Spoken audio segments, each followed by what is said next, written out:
আসসালামু আলাইকুম প্রিয় ফুটবল ফ্যান্স, আশা করি সবাই ভালো আছেন। 2024-25 মৌসুমের চ্যাম্পিয়ন্স লিগ অলরেডি শুরু হয়ে গেছে। প্রথম দিনে কারা কারা জয় পেল এবং কি কি ঘটলো সবকিছু নিয়ে আজকের আলোচনা। গত রাতে জয় পেয়েছে লিভারপুল, জয় পেয়েছে বায়ার্ন মিউনিখ, জয় পেয়েছে রিয়াল মাদ্রিদ, জয় পেয়েছে স্পোর্টিং সিপি এবং জয় পেয়েছে অ্যাস্টন ভিলা এবং জুভেন্টাস। এবং যদি শুরু থেকে আপনার লিভারপুলের শুরু থেকে যদি আপনার রিয়াল মাদ্রিদের নিয়ে কথা বলতে চাই, আর রিয়াল মাদ্রিদ প্রথম হাফে দলটার আজকের এই ম্যাচটা যে পরিমাণ বাজে খেলতেছিল তাদেরকে দেখে মনে হচ্ছিল না এটা কোনো রিয়াল মাদ্রিদ যারা এই ম্যাচ জিততে এসেছে বা যারা এই ম্যাচটা জিততে পারে। স্পেশালি তাদের ফরওয়ার্ড লাইনের একের পর এক গোল পাস মিডফিল্ডে ভালো সাপোর্ট আসতেছিল না, ডিফেন্সের অজবর অবস্থা একের পর এক অ্যাটাক খাচ্ছিল। ফার্স্ট হাফে আপনার অলরেডি দেখলাম আমরা চারটা অন টার্গেট শট নিয়ে আসছিল স্টুটগার্ট রিয়াল মাদ্রিদের এগেইনস্টে, যেখানে রিয়াল মাদ্রিদের অন টার্গেট শট স্রেফ একটা। আর বল পজিশনের দিক থেকে তারা 56% বল দখল ছিল স্টুটগার্টের এবং মাত্র 44% বল দখল ছিল রিয়াল মাদ্রিদের। সেই রিয়াল মাদ্রিদ সেকেন্ড হাফে আসে শুরুতে রদ্রিগোর অ্যাসিস্ট থেকে কিলিয়ান এমবাপ্পে তার রিয়াল জার্সিতে প্রথম চ্যাম্পিয়ন্স লিগের গোলটা আদায় করে নেন।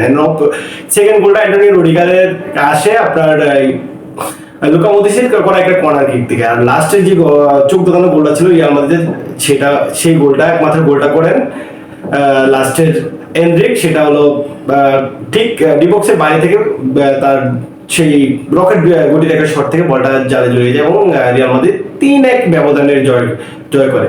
আর এই ম্যাচটার স্টুটগার্টের হয়ে একমাত্র গোলটা করেছিলেন আপনার উনদেব।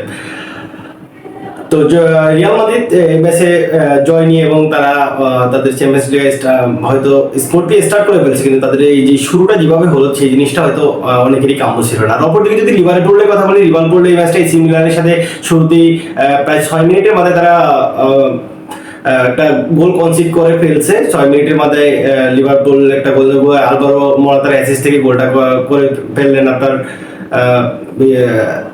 আলভারো মোরাতার অ্যাসিস্ট থেকে এসি মিলান একটা লিড পেয়ে গেছিল।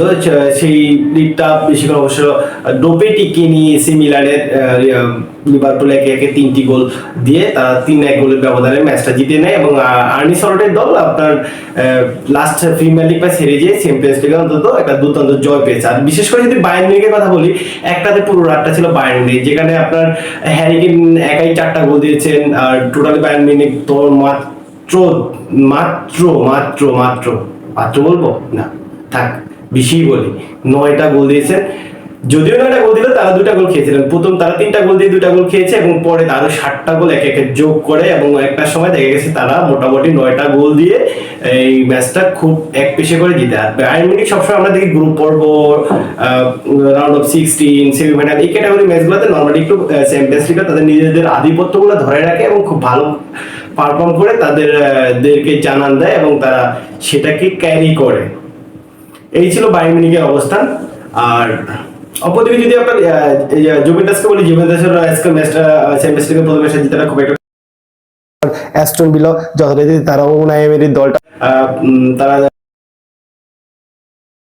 তারা খুব সহজেই তারা ম্যাচটা জয় পেয়ে গেছে। আর স্পেশালি যদি আজকের প্রেডিকশন গুলো বলি, আজকে ইন্টার মিলান ম্যান সিটির খেলা রয়েছে, বলা যায় এই ম্যাচগুলো হয়তো জিরোনা এবং পিএসজির ম্যাচ আছে।